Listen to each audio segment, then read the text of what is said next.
Hello friends, मैं Manish Kumar बड़ारिया classes में आपका एक बार फिर से स्वागत करता हूं। और यहाँ पर हम संस्कृत की शिक्षण विद्या देख रहे थे। किसकी शिक्षण विद्या देख रहे थे? संस्कृत शिक्षण शास्त्र के बारे में यहाँ पर देख रहे थे। शिक्षण विद्या, शिक्षण शास्त्र, इसको वैसे शिक्षण शास्त्र कहा जाता है क्योंकि इसके अंदर सारी चीज़ें आ जाती है शिक्षण से रिलेटेड। तो ये हम संस्कृत का शिक्षण शास्त्र यहाँ पर देख रहे थे।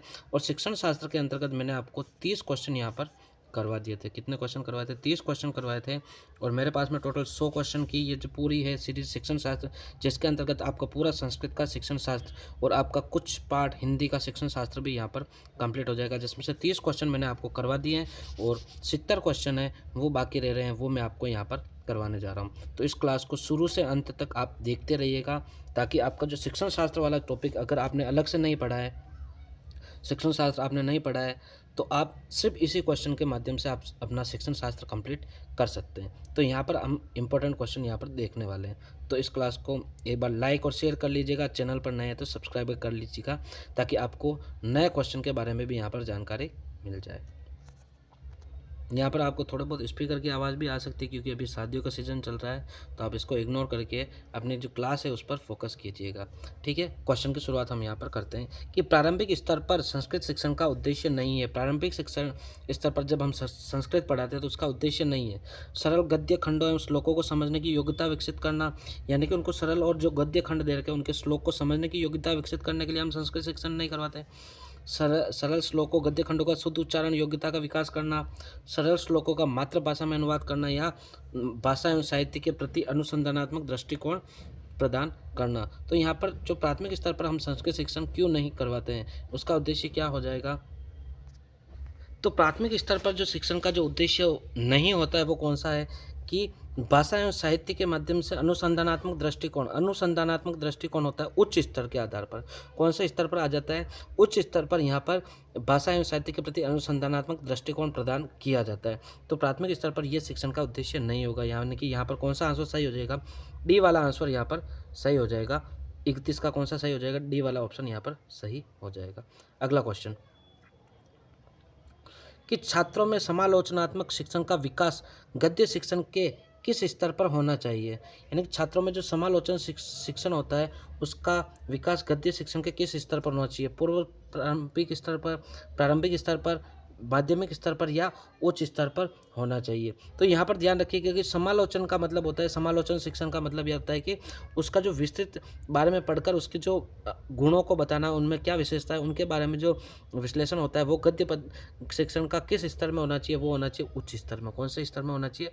उच्च स्तर में, यानी कि डी वाला ऑप्शन यहाँ पर सही हो जाएगा। भाषा कौशल का सही क्रम है भाषण, पठन, श्रवण, लेखन।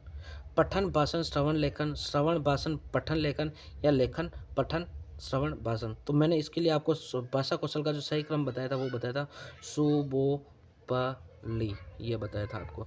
सु मतलब सुनना, बो मतलब बोलना, प यानी पढ़ना, ली यानी लिखना। तो यहाँ पर सबसे पहले क्या आएगा? सुनना आएगा। और सुनना आपके सिर्फ एक ही ऑप्शन में दे रखा है इसमें, सुनना, फिर बोलना, फिर पढ़ना और फिर लिखना होता है। ठीक है, तो यहाँ पर सी वाला ऑप्शन यहाँ पर सही हो जाएगा। 33 में सी वाला ऑप्शन। अगला क्वेश्चन, शिक्षा की त्रिध्रुवीय प्रक्रिया में नहीं गिना जाता है शिक्षक को, छात्र को, पाठ्यक्रम को या माता पिता को। तो यहाँ पर क्या हो जाएगा कि शिक्षा की जो त्रिध्रुवीय प्रक्रिया होती है उसके अंतर्गत किसको नहीं गिना जाता है? ध्यान रखिएगा, त्रिध्रुवीय प्रक्रिया में किसको नहीं गिना जाएगा? वो नहीं गिना जाएगा, वो आपके माता पिता को यहाँ पर शिक्षा की त्रिध्रुवीय प्रक्रिया में नहीं गिना जाता है। तो यहाँ पर 34 का कौन सा आंसर हो जाएगा? सी वाला आंसर यहाँ पर सही हो जाएगा। अगला, उदाहरण प्रस्तुत करके नियम का निर्धारण किस विधि के अंतर्गत होता है? आगमन, निगमन, प्रत्यक्ष या व्याख्या विधि। तो यहाँ पर ध्यान रखिएगा, उदाहरण प्रस्तुत करके जब नियम का निर्धारण होता है वो होता है आगमन विधि के अंतर्गत। किसमें होता है? आगमन विधि में।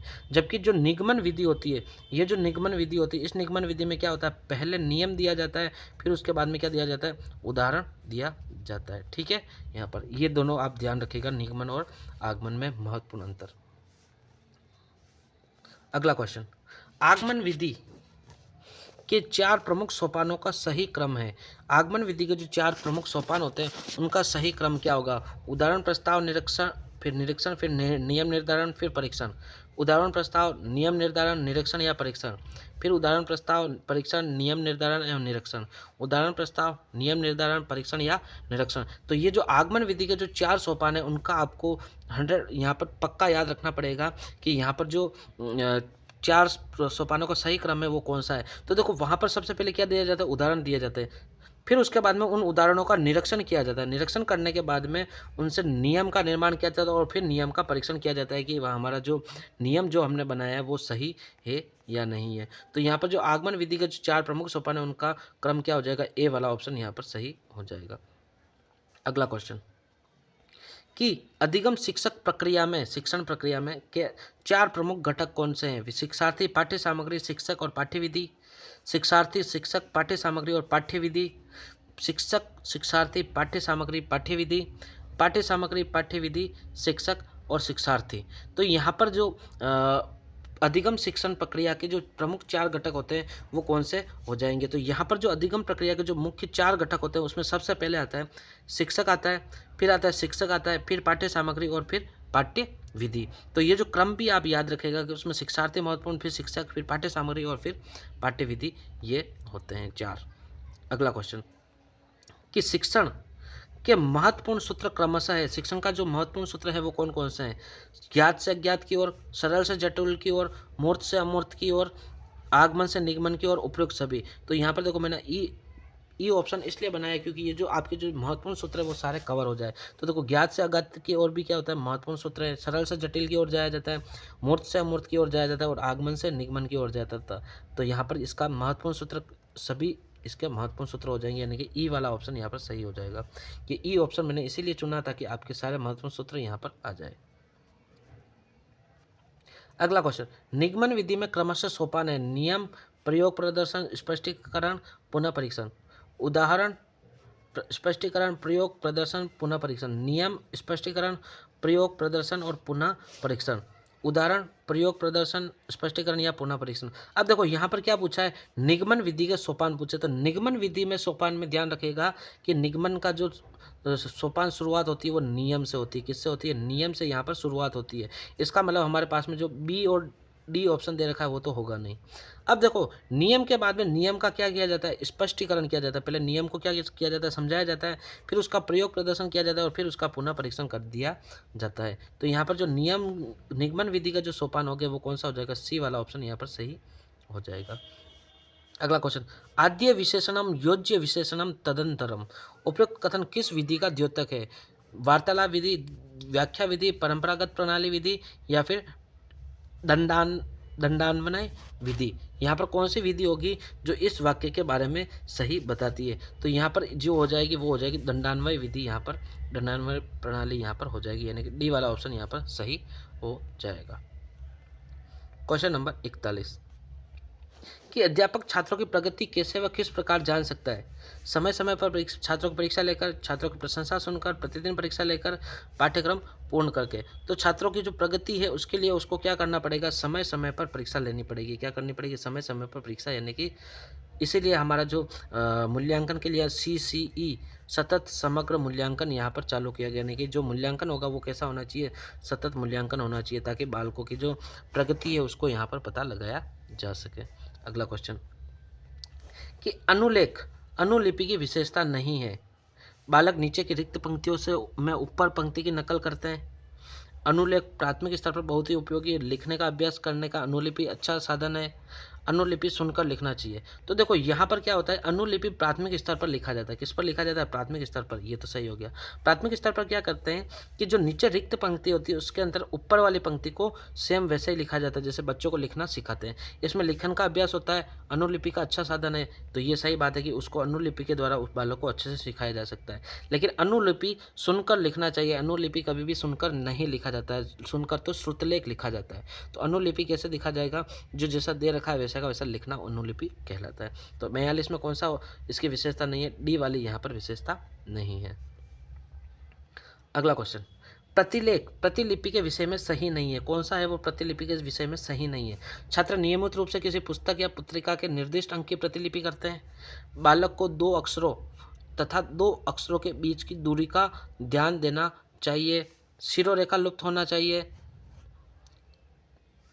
छात्र ऊपर की पंक्ति देखकर नीचे की रिक्त पंक्ति में लिखते हैं। तो देखो प्रतिलिपि के अंतर्गत क्या होता है कि प्रतिलिपि के अंतर्गत किस के विषय में कौन सा सही नहीं है, तो यहाँ पर शिरोरेखा लुप्त होना चाहिए, यहाँ पर शिरोरेखा को लुप्त नहीं किया जाता है। ठीक है, तो कौन सा हो जाएगा, यहाँ पर सी वाला ऑप्शन यहाँ पर हो जाएगा। ठीक है, इसके अलावा यहाँ पर देखो डी वाला ऑप्शन है, वो भी इसमें क्या दे रखा है, दोनों है। तो यहाँ पर ये जो क्वेश्चन है उसमें या तो यहाँ पर सब लुप्त नहीं होना चाहिए, यानी कि लुप्त एक तो नहीं होना चाहिए, तो यहाँ पर जो हमारा ऑप्शन क्या हो जाएगा, डी वाला ऑप्शन यहाँ पर सही हो जाएगी। छात्र ऊपर की पंक्ति देखकर नीचे की रिक्त पंक्ति में लिखते हैं, तो ये तो अनुलिपि के अंतर्गत होता है। किसके अंतर्गत होता है, अनुलिपि के अंतर्गत होता है। ठीक है, इसका आंसर मैं नहीं लिख रहा हूँ, इसके अंदर जो होगा वो मैं आपको बता देता हूँ कि यहाँ पर डी वाला ऑप्शन इसकी प्रतिलिपि के विषय में नहीं है और शिरोलेखा लुप्त नहीं होना चाहिए। ठीक है, ये जो करेक्शन इसमें कर देता हूँ मैं, तो यहाँ इसका कौन सा आंसर सही हो जाएगा, डी वाला ऑप्शन यहाँ पर सही हो जाएगा। अगला क्वेश्चन,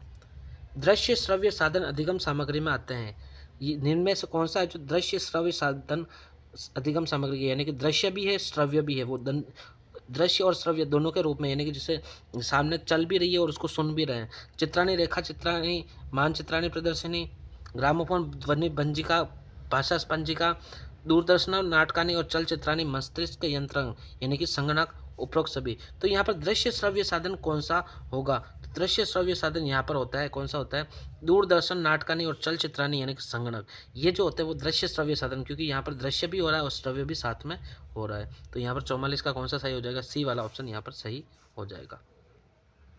अगला क्वेश्चन, चित्र, मानचित्र, रेखाचित्र आदि किस प्रकार की सहायक सामग्री है। चित्र, मानचित्र और रेखाचित्र हैं वो किस प्रकार की सहायक सामग्री, श्रव्य सामग्री, दृश्य सामग्री, दृश्य श्रव्य सामग्री या उपरोक्त सभी। तो यहाँ पर जो चित्र और मानचित्र होते हैं उनको सिर्फ क्या कर सकते हैं, हम देख सकते हैं, उनके द्वारा आवाज़ नहीं सुन सकते, या फिर सिर्फ उनको क्या कर सकते हैं, देख कर वहाँ पर पढ़ा जा सकता है। तो यहाँ पर जो चित्र, मानचित्र और रेखाचित्र होते हैं वो क्या होते हैं, दृश्य सामग्री यहाँ पर होती है। बी वाला ऑप्शन सही हो जाएगा। परंपरागत पद्धति को और किस नाम से जाना जाता है, यानी परंपरागत पद्धति के द्वारा जो शिक्षण दिया जाता है उसको और किस नाम से जाना जाता है, पाठशाला विधि, व्याकरण विधि, समाहार पद्धति या ए और बी दोनों। तो जो परंपरागत पद्धति है उनको कहा जाता है पाठशाला पद्धति एवं व्याकरण पद्धति, यानी कि ए और बी दोनों यहाँ पर सही हो जाएंगे, यानी कि डी वाला ऑप्शन यहाँ पर सही हो जाएगा।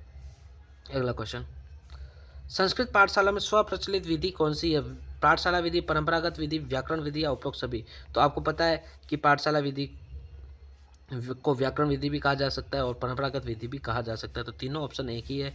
और संस्कृत पाठशाला में सर्वप्रचलित विधि, सबसे पहले जो विधि हुई थी ये शुरुआत हुई थी, वहाँ पर क्या करते थे, गुरु अपने मंत्र जो ज्ञान था वो बोलकर सुनाते थे और बालक वहाँ पर क्या करते थे, उस ज्ञान को ग्रहण करते थे, यानी कि 47 में कौन सा हो जाएगा, डी वाला ऑप्शन यहाँ पर सही हो जाएगा।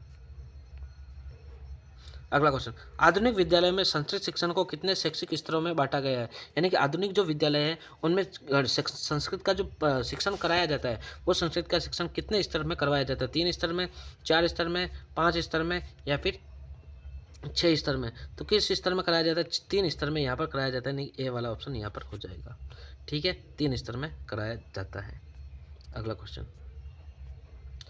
कि संगणक यानी कि कंप्यूटर के लिए सर्वाधिक अनुकूल भाषा कौन सी है, हिंदी भाषा, अंग्रेजी भाषा, चीनी भाषा या संस्कृत भाषा। तो यहाँ पर देखो कंप्यूटर के लिए जो सर्वाधिक अनुकूलित जो भाषा होती है वो संस्कृत भाषा होती है, ध्यान रखिएगा। कौन सी भाषा सबसे अनुकूलित होती है, संस्कृत भाषा यहाँ पर सबसे अनुकूलित होती है, अंग्रेजी भाषा नहीं होती है। तो कंप्यूटर के लिए सर्वाधिक अनुकूल भाषा कौन सी हो जाएगी, संस्कृत भाषा यहाँ पर हो जाएगी। अगला है ग्रामोफोन, ध्वनि पंजिका, भाषा भंजिका यानी कि लिंग्वाफोन आदि किस प्रकार के अधिगम सामग्री साधन के अंतर्गत आते हैं, श्रव्य साधन, दृश्य साधन, दृश्य श्रव्य साधन या इनमें से कोई नहीं। तो यहाँ पर जो ग्रामोफोन, ध्वनि पंजिका, टेप रिकॉर्डर और जो लिंग्वाफोन होते हैं वो आते हैं आपके श्रव्य साधन के अंतर्गत। किसके अंतर्गत आते हैं, श्रव्य साधन के अंतर्गत आते हैं, ए के अंतर्गत। ग्रामोफोन रिकॉर्ड करके बोला जाता है, ध्वनि पंजिका में से आवाज़ आती है उसमें भी रिकॉर्ड करके बोला जाता है, लिंग्वाफोन ये सारे सुनने के साधन हैं। तो यहाँ पर ये तीनों क्या है, श्रव्य साधन यहाँ पर हो जाएंगे। अगला क्वेश्चन, कि छंदानुगत शिक्षक प्रणाली है यानी कि छंद के अनुसार जहाँ पर शिक्षण करवाया जाता है वो कौन सी प्रणाली है?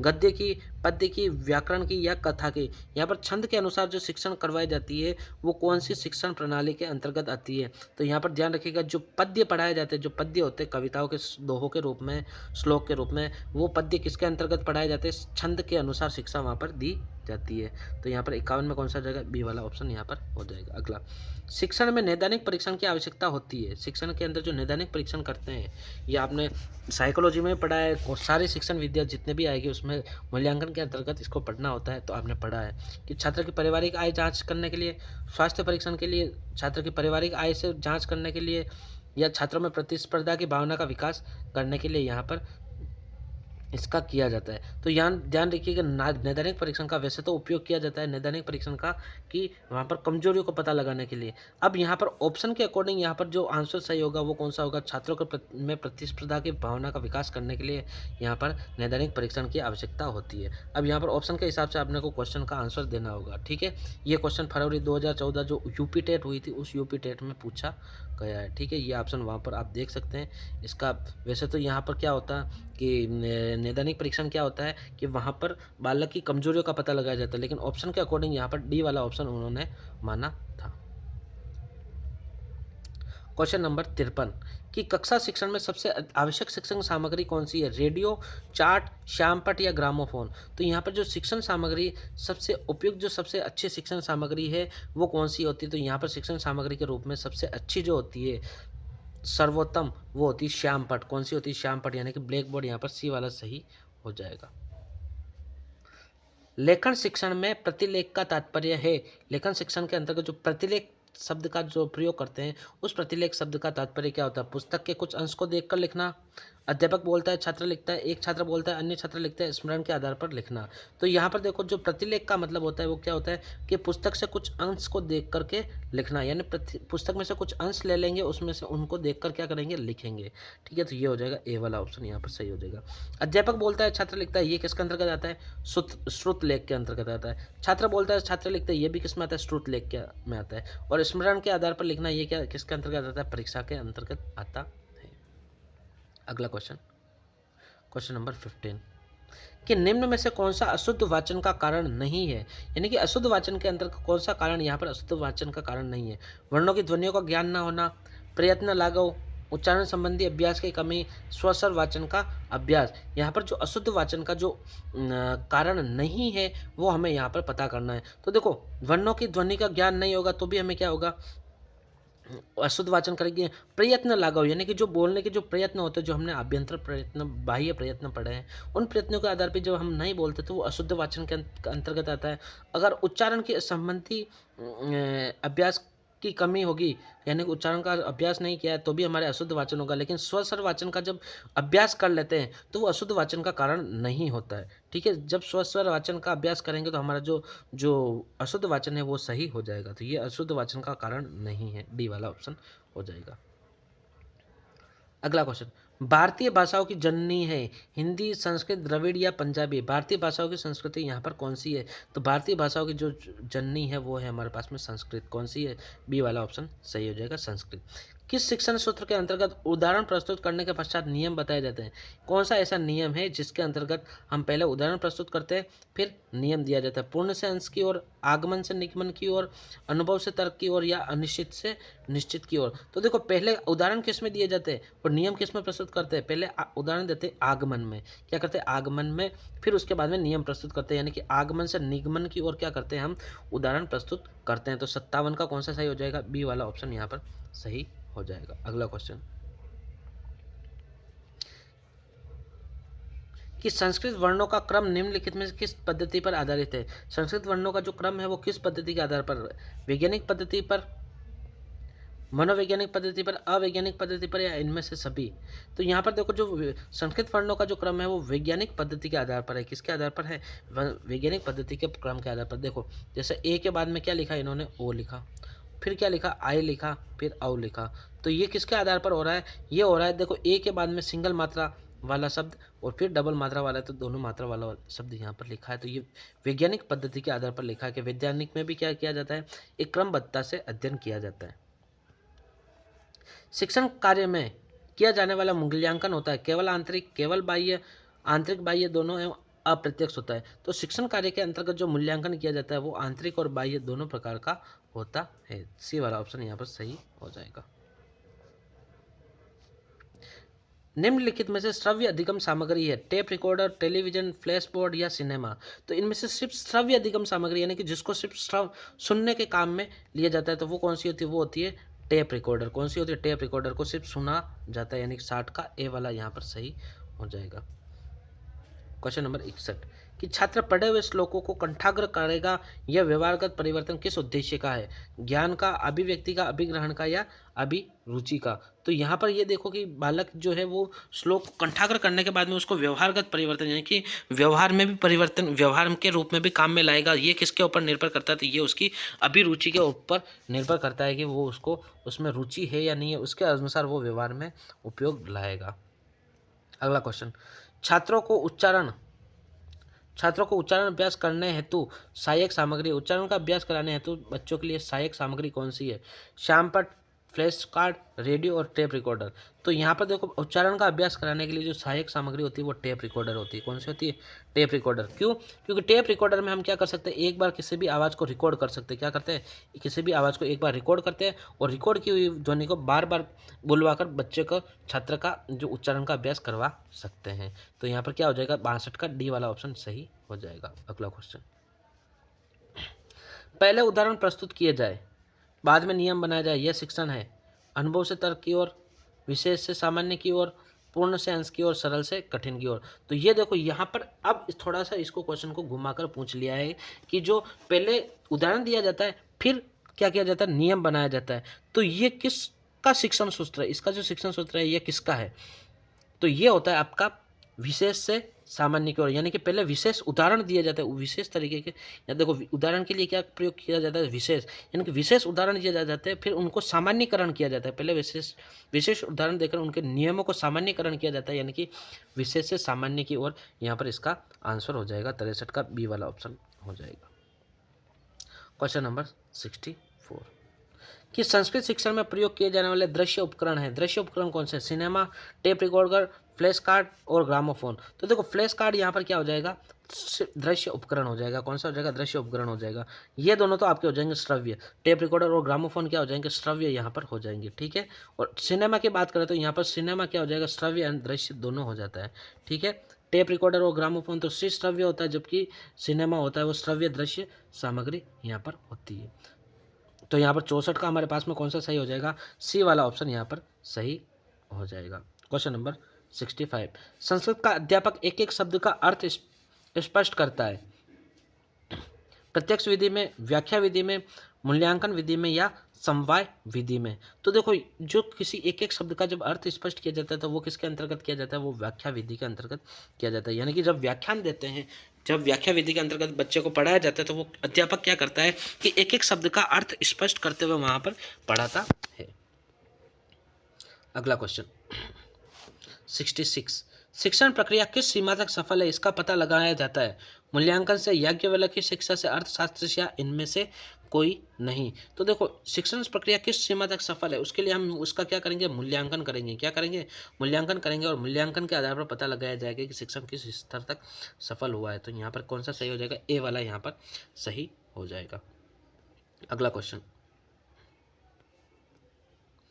अच्छे पठन के गुण बताए गए हैं। अच्छा पठन के गुण किसमें बताए गए, ये क्वेश्चन कल भी आया था, मनुस्मृति में, याज्ञवल्क्य में, अर्थशास्त्र में या निरुक्त में। जो पिछली क्लास है उसके अंतर्गत भी ये क्वेश्चन आया था, जो मॉडल पेपर करवा रहा हूँ कि अच्छा पठन के गुण किसमें बताए गए, वो बताए गए याज्ञवल्क्य शिक्षा में बताए गए, बी वाला ऑप्शन हो जाएगा यहाँ पर सही। अगला क्वेश्चन कि संस्कृत शिक्षण में कठिन उच्चारण वाली ध्वनियों के लिए सर्वाधिक महत्वपूर्ण है सक्रियता का सिद्धांत, क्रमबद्धता का सिद्धांत, अभ्यास का सिद्धांत या इनमें से कोई नहीं। यानी कि ये कह रहा है कि संस्कृत के अंदर जो कठिन उच्चारण वाले जो शब्द होते हैं उनके लिए सबसे अच्छा कौन सा होता है, कौन सा सिद्धांत होता है, वो होता है अभ्यास का सिद्धांत। यानी कि बालक अगर बार बार अभ्यास करेगा तो उन कठिन शब्दों को सीख जाता है। तो यहाँ पर कौन सा सिद्धांत हो जाएगा, अभ्यास का सिद्धांत यहाँ पर हो जाएगा। क्वेश्चन नंबर 69 कि अर्थ समझाते हुए वैदिक मंत्रों के स्वस्वर पाठ को कहा जाता है? पारायण विधि, सूत्र विधि, वाद विवाद विधि या उपयुक्त सभी? यहाँ पर जो अर्थ समझाते हुए वैदिक मंत्रों का स्वस्वर पाठ किया जाता है, जैसे पुराने गुरुकुलों में किया जाता था, तो इन विधि को क्या कहा जाता है? इस विधि को कहा जाता है पारायण विधि। क्या कहा जाता है? पारायण विधि कहा जाता है। सूत्र विधि निगमन विधि को भी कहा जाता है। किसको कहा जाता है? निगमन विधि को भी कहा जाता है। और जो वाद विवाद होता है वो सलाका में किसके अंतर्गत होता है? सलाका और शास्त्रार्थ विधि होती है, उसके अंतर्गत वाद विवाद होता है। तो यहाँ पर अर्थ समझाते हुए वैदिक मंत्रों का स्वर पाठ किसमें होगा? पारायण विधि के अंतर्गत होगा। और आज की क्लास का अंतिम क्वेश्चन 70 क्वेश्चन यहाँ पर मैं करवा रहा हूँ। उसके बाद में 30 क्वेश्चन और बचेंगे, वो उसको मैं नेक्स्ट क्लास में लूँगा क्योंकि क्लास ज़्यादा बड़ी हो जाएगी इसके लिए। संस्कृत काव्य शिक्षण का उद्देश्य नहीं है छात्रों को रसानुभूति कराना, यति गति लय एवं भाव के अनुसार श्लोक पाठ कराने की क्षमता विस्तार करना, शब्द भंडार में वृद्धि करना और कविता के उदात्त भावों का विकास करना। तो संस्कृत के जो काव्य शिक्षण है उसका उद्देश्य यहाँ पर कौन सा है? नहीं है। तो यहाँ पर जो संस्कृत का जो काव्य शिक्षण का जो उद्देश्य नहीं है वो कौन सा है? शब्द भंडार में वृद्धि करना यहाँ पर इसका उद्देश्य नहीं है। शब्द भंडार में वृद्धि तो सिर्फ गद्य और व्याकरण के अंदर इसके उद्देश्य में आती है कि शब्द भंडार में वृद्धि करना। बाकी काव्य शिक्षण के अंतर्गत तो छात्रों को रसानुभूति करवाना, गति लय और भाव को समझाना और कविता के उदात्त भाव का विकास करना भी काव्य शिक्षण के अंतर्गत आता है। तो फ्रेंड्स, हमने आज यहाँ पर 70 क्वेश्चन किए। उसके बाद में हमारे पास में 30 क्वेश्चन और बचते हैं और 30 क्वेश्चन को मैं नेक्स्ट क्लास में आपके लिए लेकर आऊँगा, क्योंकि ज़्यादा बड़ी क्लास होने पर हमें बोरियत भी होती है। ठीक है, तो मैं आपके लिए आज 40 क्वेश्चन की क्लास आज लेकर आया हूँ। 30 क्वेश्चन पहले मैंने करवा दिए थे, आज 40 क्वेश्चन कराए और 30 क्वेश्चन मैं नेक्स्ट क्लास में करवा दूंगा, ताकि आपके जो शिक्षण शास्त्र से संस्कृत का जो शिक्षण शास्त्र है उसके सारे पॉइंट यहाँ पर हो जाएंगे। जितने भी पॉइंट शिक्षण शास्त्र के अंतर्गत आते हैं वो सारे पॉइंट हो जाएंगे और आपको शिक्षण शास्त्र अलग से पढ़ने की फिर आपकी आवश्यकता नहीं रहेगी। तो इस क्लास को अपने दोस्तों के साथ में भी शेयर कीजिएगा, जो संस्कृत पढ़ रहे हैं उन सभी को शेयर कीजिएगा, ताकि उनको भी इस क्लास का फ़ायदा हो सके। और वीडियो को लाइक और शेयर जरूर करना। इसके अलावा अगर आप चैनल पर नए हैं तो सब्सक्राइब करके नोटिफिकेशन आइकन को ऑन कर देना, ताकि जो भी नई क्लास आती है आपके पास में उसका नोटिफिकेशन आ सके। तो आज के लिए फ्रेंड्स बस इतना ही, मिलते हैं नेक्स्ट क्लास में। तब तक अच्छे से पढ़िए, अपना ध्यान रखिए। जय हिंद, जय भारत।